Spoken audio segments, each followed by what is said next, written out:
Bismillahirrahmanirrahim. Alhamdulillahi Rabbil alamin. As-salatu was-salamu ala Muhammadin va ala alihi va ashabihi ajma'in. Amma ba'd. Assalomu alaykum va rahmatullohi va barakatuh. Mana hamma shu yerda o'tiribdi. Nima deb o'tiribdi bu yerda o'tirganlar? Pul deb keldim biroq. Yo'q. Ovqat deb keldimi biroq? Yo'q. Biror bir dunyoviy bir g'araz, dunyoviy maqsad deb keldimi biroq? Yo'q. Allohning roziligi deb kelindi. Mana shu qorong'i kechalarda qadam bosib kelgan kishilarga, Allohning masjidiga qadam bosib kelgan kishilarga Nabiy sollallohu alayhi vasallamning shunday bir bashoratlari bor. Qol alayhi vasallam: "Bashiril mashayina fi zulamil layli ila masajidillahi bi nurit tawammati yawmal qiyamah." Qorong'i kechalarda Allohning masjidiga qadam bosib kelgan kishilar uchun qiyomat kunida mukammal nur berishlik bashoratini bering dedi. Modomiki mana shu qorong'i kechalarda masjidga qadam bosib kelishligidan maqsadimiz Allohning roziligi bo'lar ekan, mana shu bashoratni ostiga kiradigan bandalardan qilishni Allohdan so'rab qolamiz. Imom Buxoriy va Muslim sahihlarda keltirgan hadisda Nabiy sallallohu alayhi vasallam Ya'juj va Ma'jujlarning qanchalik sanog'i ko'p ekanligini bayon qilib aytadi. Rasululloh sollallohu alayhi vasallam aytadilar: Qiyomat kunida Alloh subhanahu va taolo Odam alayhisalomni turgizib, "Ey Odam, o'zingni zurriyotlaringning orasidan jahannam haqqini ajratib qo'y" deydi. Ya'ni farzandlaringning orasidan do'zax haqini ajratib qo'y deydi. Sahih hadis. Odam alayhisalom aytadi: "Parvardigori, do'zax haqi nima?" Alloh taolo javob berdi: "Har 1000 tadan 999 tasi do'zaxda, bittasi jannatda bo'ladi" dedi. Shu hadis haqida ozgina mulohaza qilib ko'raylik. 999 ta odam do'zaxda bo'ladi, bittasi jannatda bo'ladi yana. Bu hadis sahobalarga og'ir keldi. Ular aytishki: "Ya Rasululloh, unda umid qayerda qoladi? Allohning rahmatidan umid qayerda qoladi? Bu omonlikda kim bo'ladi?" Shunda Rasululloh sollallohu alayhi vasallam aytdilarki, "Shu vaqtda go'dak qariydi. U kunda emizayotgan onalar emizib turgan bolasini unutar va barcha homilador ayollar o'z homilasini tashlab yuborar. Odamlarni mast, alas holatda ko'rursiz. Holbuki ular o'zlari mast emaslar, lekin Allohning azobi qattiqdir. Va kayfa tattaquna in kafartum yawman yaj'alul wildana shiba." Ana shu chaqaloq bolani, yo'rgakdagi bolani qaritib, chol qilib tashlaydigan qiyomat kuniga iymon keltirmasdan turib, qanday Allohdan qo'rqamiz deysizlar deydi. Bu mana shunday dahshatli kun bo'ladi. Sahobalarga bu so'z og'ir botganda Rasululloh sollallohu alayhi vasallam ularning qalblariga taskin berib aytdilarki, albatta sizlardan bo'lgan yana ikki toifa ummatlar bor. Ular sizlardan ko'p. Ya'juj va Ma'juj. Ya'ni mana shu 1000 tani ko'proq qismi Ya'juj Ma'jujdan bo'ladi. Inshaalloh ana shular bo'ladi, 999 tasi. Nabiy sollallohu alayhi vasallam aytadilar, ular kim bilan birga tursalar, ya'ni qiyomat maydonida kim bilan yonma-yon turadigan bo'lsa, kim bo'lishidan qat'iy nazar albatta Ya'juj Ma'juj ulardan soni bir necha barobar ko'p bo'ladi. Ya'ni ular ham Odam alayhisalom zurriyotidan birodarlar. Ular ham odam. Faqat qayerda ular? Alloh taolo o'zi biladigan ilmi g'aybida. Hatta idza futihat Ya'juj va Ma'juj va hum min kulli hadabin yansilun. Ya'juj va Ma'juj to'g'oni ochilib, ular har bir tepalikdan oqib keladilar. Ana shu Zulqarnayn to'sgan to'g'on yorilgan kunda har qanday devalikdan xuddi dengizni to'lqinlari birini ustidan ikkinchisi oqlab kelgandek, shunday ko'p bo'lib keladi ular. Vaqtarabal va'dul haqq. Haq va'da qiyomat yaqin bo'ldi. Ya'juj va Ma'jujning chiqishligi qiyomatning yaqin bo'lganligining eng katta, eng asosiy alomati. Ya'juj va Ma'juj to'sig'i Nabiy sollallohu alayhi vasallam bosh davridan boshlab teshildi va ana shu kundan boshlab kattayapti birodarlar. Buxoriy keltirgan hadisda Zaynab binti Jahsh, bu ayol Nabiy sollallohu alayhi vasallam ayollaridan ummahatul mu'minin. Zaynab onamiz aytadi: "Kunlarda birida Nabiy sollallohu alayhi vasallam mening oldimga bir qo'rqqan, bir narsadan cho'chigan holatda kirib keldilar." Ya'ni boshqa rivoyatda cho'chib uyg'onib ketdi uyqusidan deydi. Uyg'onib aytdilarki, "Yaqinlashib qolgan yomonlikdan arablarning holiga voy bo'lsin. Ya'juj va Ma'juj to'sig'idan mana bunchalik teshildi" deb Ibhom va Sabboba barvolarini birlashtirib shunday halqani tuzdi. Ya'ni Nabiy sollallohu alayhi vasallam zamonida teshilgan mana shu teshik shu kungacha kattayib kelyapti. Zaynab onamiz: "Ya Rasululloh, oramizda solih kishilar bo'lsa ham halok bo'laveramizmi?" deb so'radi. Shunda Rasululloh ha deb javob berdi. Agar habas ko'payib ketsa, ya'ni habis gunoh ma'siyat ko'payib ketadigan bo'lsa, yaxshilar ham ketaveradi. Faqat qiyomat kunida har bittasi nima niyatda yashagan bo'lsa, shu niyatning ustida tiriladi. Yajuj Majuj kim o'zi? Ular ham bizga o'xshagan odammi? Yer ustida yashaydimi? Yo yer ostida yashaydimi? Yo bizga noma'lum bo'lgan bir joyda yashaydimi? Bu haqida ulamolarning fikrlari har xil bo'lgan, lekin hech qaysisi ular falon odamlar deb aniq aytib beradigan dalili yo'q. Faqat payg'ambar sollallohu alayhi vasallam aytgan Yajuj Majuj haqidagi ma'lumotlar bor xolos. Ularni payg'ambarimiz yuzlari ranglari sariq, yuzlari yalpoq, bo'ylari pakana, adablari ko'p deydi. Hech qaysi olim falon joyda ular falon millatdagi odamda aniq ayta olmaydi. G'ayb ilmi bor ekan, nimaga chiqmadi? Bor ular. Lekin qachon chiqishligi Alloh taolo biladi. Alloh taolo taqdir qilgan kunda chiqadi. Xuddi Dajjolga o'xshaydi. Dajjol ham odamlar ichida odamdaqa yashaydi, jim yuradi, lekin yuboriladigan soat kelgan paytda shunday chiqib keladi Dajjol bo'lib. Mana payg'ambarlarning shajarasi nimada? Suratni qarasanglar, Nuh alayhisalomning 3 ta o'g'li. Som, Xom, Yofiz. Shularning ichida ana shu Yofizdan ketgan zurriyotiga turklar, Xitoylar va Yajuj Majujlar deb belgilab qo'yilgan. Ya'ni Yajuj Majuj ham siz bilan bizga o'xshagan Odam alayhisalomning farzandlari. Qayerda ular? Vallohu alam. Imom Muslim keltirgan hadislarda Rasululloh sollallohu alayhi vasallam aytadilar, Dajjoldan Alloh taolo saqlagan bandalarni Iso alayhisalom yuzlarini silab, ularning jannatdagi darajalari haqida gapirib beradi. Shunda Alloh taolo Isoga vahiy qilib, men ular bilan urushishga hech kimning toqati yetmaydigan bandalarni chiqardim. Meni bandalarimni tog'ga olib chiqib ketdi deydi. Yajuj va Majuj har bir tepalikdan suvni singari oqib keladi. Yer yuzini egallashadi, tamomiy bo'ysundiradi yerni o'ziga. Hamda Shom tomonga qarab keladi. Mana shu paytda Iso alayhisalom Shomda bo'ladi. Payg'ambar Iso alayhisalomga tog' olib chiqib ket deyilgan tog' bu ana shu Quddus yaqinidagi tog'larning biri deb aytadi ulamolar. Yajuj va Majujning soni shu darajada ko'p bo'ladiki, quyidagi hadisga quloq solamiz. Rasululloh aytadilar: Yajuj va Majujlar ularning avvalgilari Tabariya ko'lini oldiga keladi, suvni ichib tugatishadi. Oxirgilari o'tib ketayotib, qurib qolgan ko'lni ostini ko'rib, ba'zi namlikni ko'rib, ha, ma'da ko'l bo'lgan ekan deb qo'yadi deydi. Ya'ni tasavvur qilingki, ularning adadi qanchalik katta, bitta ko'lni ichib o'tib ketganda hali oxiri tugamagan bo'ladi. Bu ularning sonini katta ekanligiga, adadining katta ekanligiga dalil bo'ladi. Shuning uchun 1000 tadan 999 tasi ana shular deb aytilyapti, vallohu alam. Yajuj va Majuj kelib Iso va u bilan birga bo'lgan mo'min kishilarni ana shu tog'da turganlarda qamal qiladi. Qamal shunday bir qattiq bo'ladiki, bu kishilarning oldida yeyishlikka taom qolmaydi. Rasululloh sollallohu alayhi vasallam aytadilar: ular uchun, ya'ni Iso bilan birga turgan mo'minlar uchun bitta ho'kizning kallasi 100 dinor sof oltindan ko'ra afzal bo'lib qoladi. Ya'ni yegan hech narsa qolmaydi degani. Yegil hech narsa qolmaydi. Bu balodan nima qutqaradi? Bu balodan kim qutqaradi? Albatta Alloh taologa bo'lgan duo, Alloh taoloning marhamati qutqaradi. Iso va mu'minlar Alloh taologa iltijo qilib duo qiladilar. Bular bu vaqtda mana Yajuj va Majuj yer yuzini tamomiy o'zlariga bo'yinsundirgan bo'ladi. Odamlar yo ularga bo'yinsunganlari qoladi, yoki iymonda turib olgan bo'lsa, kofirlikni bo'yniga olmasa, Yajuj va Majuj ularni qatl qilgan bo'ladi. Ana shu paytda yer yuzida faqat Iso alayhisalom bilan birga bo'lganlar iymonlilar qolgan, hamda Yajuj Majujlarning oldida qolib iymonini yashirgan kishilardan boshqa hech qanday yer yuzida iymon yo'q. Yer yuzini kufrga to'lg'izadi bular. O'zlari kofir bo'lgan haqida deb aytganmiz. Ular yer yuzida ularni ro'parasida turadigan hech bir inson bolasi qolmagandan keyin tug'yonga ketishadi. Ya'ni urushadigan hech kim qolmadi ularga qarshi. Shunda aytishadiki, yerdagilarni o'ldirdik. Endi osmondagilarni o'ldiramiz. Shunda ulardan bittasi qo'liga nayzani oladida osmonga uloqtiradi. Sahih hadislarda keladi. Nayza uchi qon bo'lgan holda tushadi. Alloh taoloning bir irodasi. Shunda aytishadi, biz Allohni o'ldirdik deydi. Nauzubillah. Shunda ularning qo'lida turib iymonini yashirgan ba'zi bir zaif kishilar kofir bo'lib iymondan qaytib ketishadi.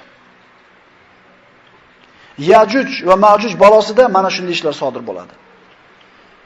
Iso va mu'minlar Alloh taologa iltijo qilib duo qiladilar. Mana shu balodan qutqarishligini so'raydi. Alloh taolo ularning duolarini ijobat qiladi. Mana ko'ringlar. tabiiy savol tug'iladi. Yajuj Majuj ham siz bilan bizga o'xshagan go'shtdan, suvdan iborat maxluq ekan. Avtomat bor, tanka bor, kallaga keladi, raketa bor, ana ximik bir qandaydir qurollar bor. Shu bilan yo'q qilsa bo'lmaydimi degan savol o'tadi kallalardan. Birodarlar, Alloh alam, o'sha davrga borib payg'ambarimiz aytayapti, insonlar qo'rg'onlaridan chiqa olmay qoladi deydi. Alloh alam u davrga borib bu qurollar bo'ladimi? yoki bir qandaydir bir boshqacha bir zamonlar bo'ladimi? İnsanlar hech narsa qila olmay qoladi deyaptimi? Demak biz unga iymon keltiraveramiz. Bu g'ayb ishlari. Alloh taolo mana shunday hech kimni kuchi yetmayotgan Yajuj Majujni nima bilan yo'q qiladi? Alloh taolo, qarang, insonlarda hech qaysisi kuchi yetmayotgan mana shunday bir quvvatlik, son sanog'ini bir hisobi yo'q bo'lgan Yajuj Majujni arzimagan bu qurt bilan ularni halok qiladi.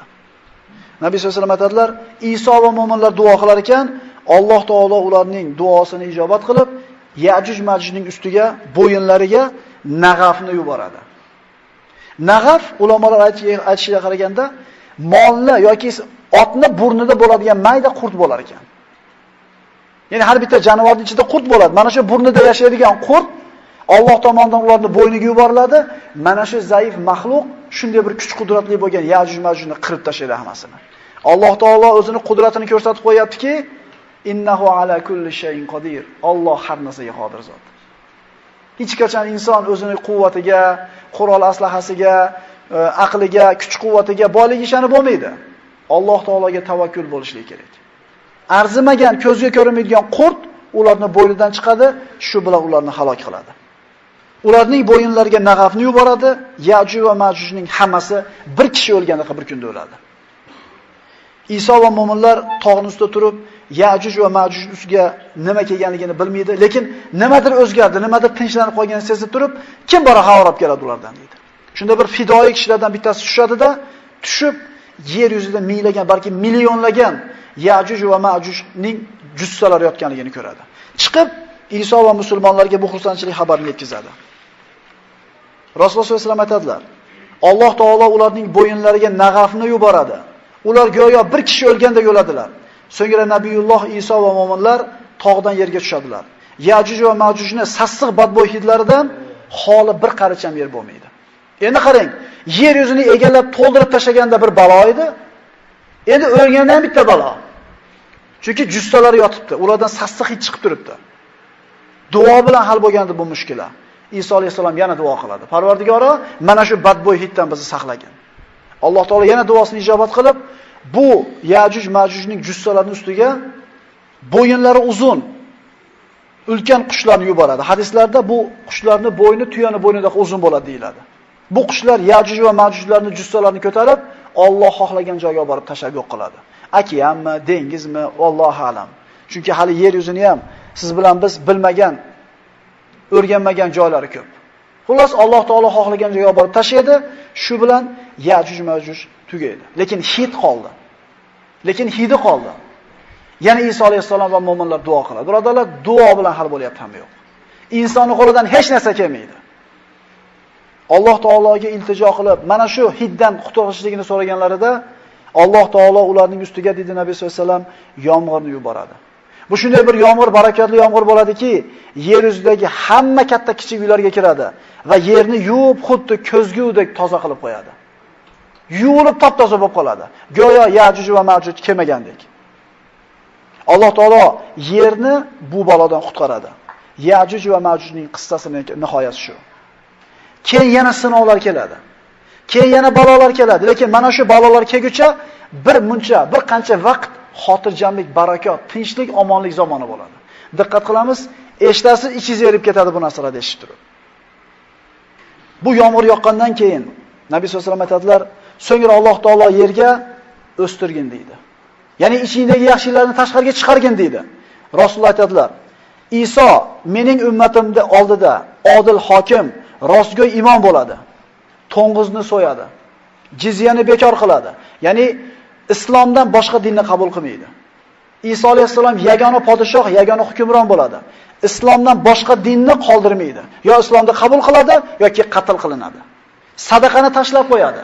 Ya'ni barakat shunaqa yoyilib ketadiki, sadaqa beradigan odam ko'p, lekin sadaqa oladigan odam umuman qolmaydi. Sadaqa oladigan odam qolmaydi, sadaqani tashlab qo'yadi. Qo'y yoki tuyani haydashga hojat qolmaydi. Birodarlar, ishlashga hojat qolmaydi. Alloh taolo baraka berib qo'yganligidan ozgina yegan cho'piga hayvonlar semirib ko'payaveradi. Haydab alohida boqishlikka hojat qolmaydi. Odamlar orasida gina kuduratlar ko'tariladi. Xuddi suv yuvib tashagan kir ketgandek. Odamlar bir-birlariga xuddi aka-uka bir-birini yaxshi ko'rganda yaxshi ko'radigan munosabat bilan muomala qiladi. Bu qanday zamon ekan? Bu qanday zamon ekan? Ko'chaga chiqib turib g'ashiz keladigan birorta odamni ko'rmaysiz. Kimni ko'rsangiz qalbingizda bir iliqlik bor. Sizni kim ko'rsa tabassum bilan kelib ko'rishadi. Payg'ambarimiz aytgandaqa xos salom emas, taniganiga ko'rish bor. Assalomu alaykum. Tanimagan odamga salom berish yo'q. Gina kudurat qolmaydi. Hatto har bir zahar egasi bo'lgan jonivorni og'zidan zahar olib qo'yiladi. Zaharli hasharotlar, ilonlar chaqmaydi. Payg'ambarimiz hadisida davom etadilar, yosh bolalar ilonni og'ziga qo'llarini tiqib o'ynashadi deydi. Bo'yinlariga ilib, xuddi bir monchoqni singari o'ynashadi. Zahar olib qo'yiladi. Nima uchun? Odil hokim Iso alayhisalom podshoh bo'lib turibdi. Eslanglar, Umar ibn Abdul Aziz 2 yil 4 oy xalifa bo'lib turdi. Adolat qildi, barakat yer-yerga shunday yog'ilib ketgan edi. Adolat bo'lgan joyda, taqvo bo'lgan joyda Alloh taoloning barakati yog'iladi. Agar ahli qishloq dedi Alloh taolo, qishloq ahli taqvo qilib Alloh taolodan qo'rqqanida osmondan ham yerdan ham barakani to'kib qo'yardi deydi. Demak, barakani kelishligi taqvoga bog'liq bo'ladi. Allohdan boshqaga ibodat qilinmaydi. Tavhiddan boshqa narsa qolmaydi. Shirk, kufr qolmaydi. Urushlar tugaydi. Chunki bitta podshoh, bitta din. Yer ekinlarini Odam alayhisalom zamonidagidek o'stiradi. Odam alayhisalom bo'yi necha metr edi? Odam alayhisalom zamonidagi bir shingil uzum qanaqa bo'lardi? Xuddi shunday bo'ladi deb Rasululloh. Hatto bir shingil uzumni olishlikka, bir necha kishi ovora bo'ladi. Va mana shu bir necha kishi bir shingil uzum bilan qorni to'yadi deydi. Bir qancha kishi dedi Rasululloh, bitta onorning ustida jamlanadi va bitta onor 10 ta odam to'g'izadi qornini. Bu qanday barakat, qanday bir omonlik hayoti. Gina kudurat yo'q, urush janjal yo'q, zaharli hayvon yo'q, ishlash yo'q, barakatni qarang. Yajuj Majuj, Dajjal fitnasidan keyin odamlarga Alloh taolo tinchlik, osoyishtalik, xotirjamlikni mukofot qilib berdi. Fitnadan sobit chiqqanlar kishilar uchun. Sigir arzimagan baho bo'ladi. Otning narxi bir qancha dirham bo'ladi. Bir dona qo'y 40 kishiga kifoya qiladigan bo'ladi. Ya'ni bir dona bitta qo'ydan sog'ilgan sut 40 ta odamning qornini to'yg'izadigan bo'ladi. Bu qanday bir xotirjamlik, Alloh taoloning qanday bir bandalarga bergan mehribonchiligi. Inna ma'al usri yusra. Inna ba'dal usri yusra. Har bitta mashaqqatdan keyin ham yengillik bor, har bitta mashaqqatning yonida ham yengillik bor.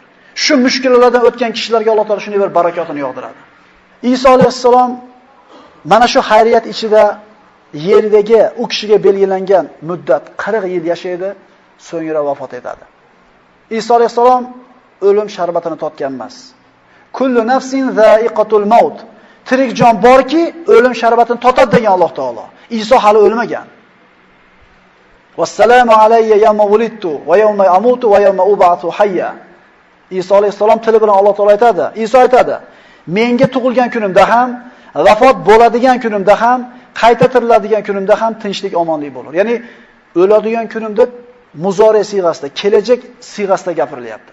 Iso alayhissalom o'lgani yo'q, tushadi, 40 yil yashaydi, so'ng o'ladi. Uning janozasini musulmonlar o'qiydi. Uni yashagan davrida, Iso alayhissalom yashagan davrda nasroniylik nihoyasiga yetadi. Iso alayhissalom nasroniy ibodatini qilmaydi. Nasroniy urf-odatini qilmaydi. U kishining namozi islom, ibodati islom, hukmi shariat islomiyya bo'ladi. Islomdan boshqa din qolmaydi. Umar ibn Hattob roziyallohu anhu kunlarning birida Tavratdan bir sahifani Umar ibn Hattob ushlab o'qib turgan bo'ladi. Shunda payg'ambar sollallohu alayhi vasallam shunday bir ranglari o'zgarib ketib, "Ey Hattobning bolasi, meni risolatimda yana shubhang bormi?" deydi. Allohga qasam, shu sahifani egasi bo'lgan Muso ibn Imron tirik bo'lganida menga ergashishdan boshqa ishi bo'lmasdi deydi. Ya'ni islomdan boshqa agar Iso alayhissalom kelar ekan, Muhammad alayhissalomga ergashgan atbolardan bo'ladi xolos. Imom Muslimda keltiriladi, Iso alayhissalom Baytul Atiqni ziyorat qiladi. Hadislarda keladi, jonim qo'lida bo'lgan zotga qasamki, Iso ibn Maryam haj va umra qilgan holida Allohni ulug'laydi. Bizni hajimizni ado qiladi, bizni umramizni ado qiladi. Musulmon bo'lib payg'ambarimizga ummat bo'ladi. Iso alayhisalom vafot etdi. Dajjal, Yajuj Majuj, Iso alayhisalom tushligi, shu fitnalardan keyin bir qancha vaqt xotirjamlik hukm suradi. Ya'ni Alloh taolo aytayapti: "Ey odamlar, nima kerak yana sizlarga? Menga iymon keltirishliklari uchun, oxiratga tayyorgarlik ko'rish, yana nima qilib beray?" degan savolni beryapti. Lekin insonlar keyin yana kufrga qaytadi. Mana shuncha ishni ko'rib turib, hali esdan chiqarmagan avlod yana ayni ishlaydi boshlaydi. Yana odamlar bidatga qaytadi. Shayton yangitdan ishini boshlaydi. Kufr yana zohir bo'ladi. Fasod avvaldan tarqaydi. Insoniyatni yana hayoti boshidan boshlanadi, toza bo'ladi. Xuddi Odam alayhisalom davrida boshlangandaqa. Odam alayhisalom tushganda yerda shirk bo'lmagan. 1000 yilgacha tavhidda bo'lgan odamlar. Endi bu safarga shirkka qaytish odamlarda avvalgidan ko'ra tezroq bo'ldi. Vaholanki, kecha yaqinda bo'lib o'tgan fitnalardan xabardor xalq hali esdan chiqarmagan edi, lekin kufrga qaytishadi. Bashariyat bo'lib o'tgan alomatlardan keyin yana nimani ko'rishni xohlaydi? Dajjal, Yajuj Majuj, Iso bu alomatlar zohir bo'lganiga hech qancha vaqt o'tmay turib yana insonlar kufrga qaytadi. Qisqa muddat davom etgan iymonli hayotdan keyin insonlar yana kufrga botadilar. Mo'minlar ozayib, kofirlar ko'payib ketadi. Shu vaqtda tavbalarni yo'lini to'sadigan buyuk alomatlar boshlanadi. Endi buni buyog'ida yashagan odamlar agar shungacha iymon keltirib, savobli amal qilmagan bo'lsa, endi dabbani chiqishi boshlandi. Yerdan hayvon chiqib turib, Allohning oyatlariga iymon keltirmayapti deb, dabbadan keyingilar iymon keltirsa qabul qilinmaydi. Yerda mana shu hayvon chiquvchi iymonli bo'lganlarda dabba iymonlilar deydi, undan keyinlarning iymoni ham qabul qilinmaydi, tavbasi ham qabul qilinmaydi. Qiyomatning soati kirganligini bildiradigan alomatlarning birinchisi bu yerdan insonlarda til bilan gapiradigan hayvonning chiqishligi. Inshaalloh bu to'g'rida ertaga suhbat qilamiz. Aqulu qawli hada va astagfirulloh li va lakum. Assalomu alaykum va rahmatullohi va barakatuh.